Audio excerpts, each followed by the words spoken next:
What's up, everybody? Brothers, sisters, psychonauts, and seekers of truth. It is Ananka, and welcome to my bazaar. Today, I have a DXM trip report for you. The title of this trip report is The Fifth Plateau, and was submitted to Erowid in 2012 by the user Red Heaven. With all that being said, let our story begin. Okay, so I'm not new to DXM, or drugs for that matter. Weed, X, DXM, LSD, etc. But the Fifth Plateau was something that was so totally unexpected and amazing, I just had to tell. It was the 4th of July, a few days ago, and we were all going to watch the fireworks at the Green, where everyone in town goes for the 4th, and there were about 600 people there, so I figured this would be a great trip. So it's about 6:30 p.m., and I down a bottle of NyQuil, thinking I'll have a good buzz, and left with my friend Mike. About 45 minutes later, I'm only feeling a slight buzz, so we ride over to the store, and I grab a box of Caricidin and down all 16. Erowid note: most Caricidin contains CPM, which can be dangerous and cause seizures and death in high doses. About an hour later, I'm only feeling a little trippy, so I go back to the store and get 2 bottles of Robitussin cough gels, down all 40 of them. Good idea? That depends. I'm up to 1,380 milligrams of DXM to this point, and it's about 9 p.m. The fireworks start going off, and it's like they're right in front of me, flying by. I'm thinking that this is pretty cool. It's a good trip. But little did I know that the trip I was having was only the come up. I'm used to the 2nd and 3rd, on special occasions, 4th plateau trips. But man, I was flying by plateaus like it was yesterday. The fireworks end. Everyone's gone, and me and my friends are sitting around talking. I sit down, and I'm starting to go fuzzy, like I'm fading out of reality. I manage to keep my cool for about a half hour. Then I see an ambulance and get paranoid, so I want to leave.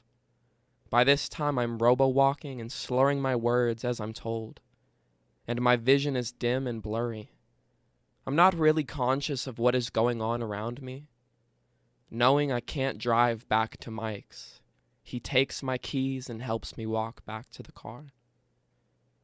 As we walk back, I was told I threw up 2 or 3 times and repeatedly asked what time and how I was walking. We finally get to the car. Me, not realizing I had walked anywhere, got in the car and started to phase out of reality. My vision is starting to swirl lights and turn them into geometric patterns and contort them until all I'm seeing is weird lights and swirls, like that's all the world was composed of. The next thing I know is that we're stopped at 7-Eleven, and I look over at Mike. He looks like he's saying something, but I hear nothing. I try and say, I'm tripping so hard, but he laughs and keeps going. I start to fade out again, and I come back to reality after what seems about an hour. During this time, I was informed that we had taken my car back to his house, gotten in Mike's truck, and gone back to 7-Eleven. So when I snap back into it, I'm standing around some new friends smoking a cigarette. No clue how that happened, but it was. I feel a little tired of standing, so I start floating. Not literally, but that's how it felt to walk. Over to the sidewalk, and I guess everyone follows me. At this point, I'm fading out into Tussin space again, but I was told that I was walking around happily, also looking very weird, and talking to everyone about random things. I have no recollection of this.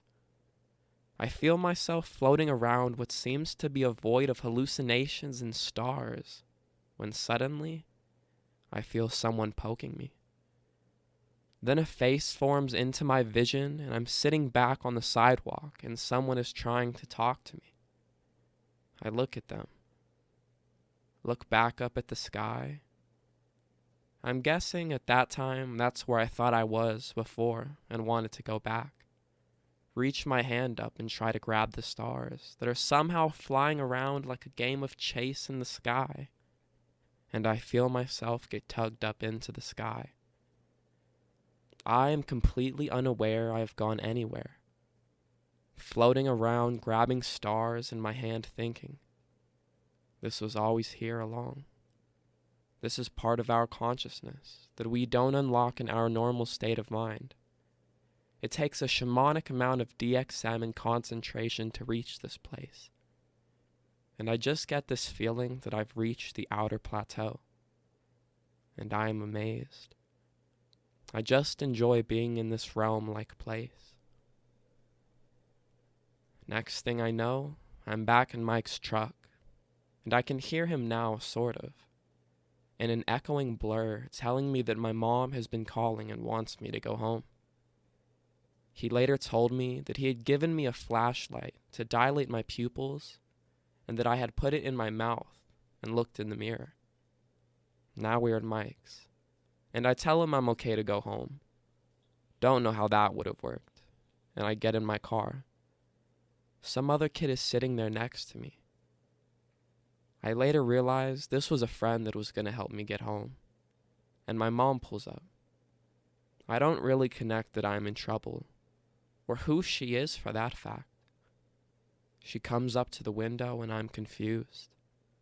I don't know what's going on or why she is here or how I got in my car.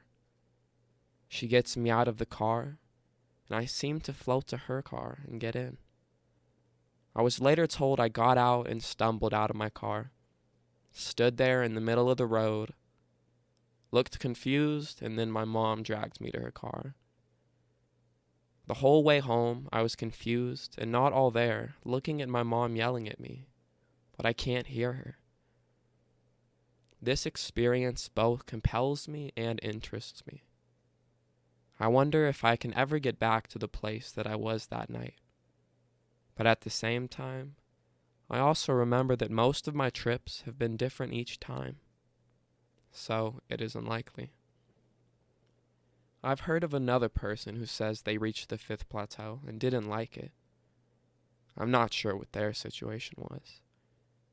Maybe I was just in the right mindset to handle it, because I didn't realize what was going on outside of me, or that I'm just experienced enough that I knew what I was doing. I think I will try and reach Sigma again. In the meantime, I'm saving money for a good amount of DXM.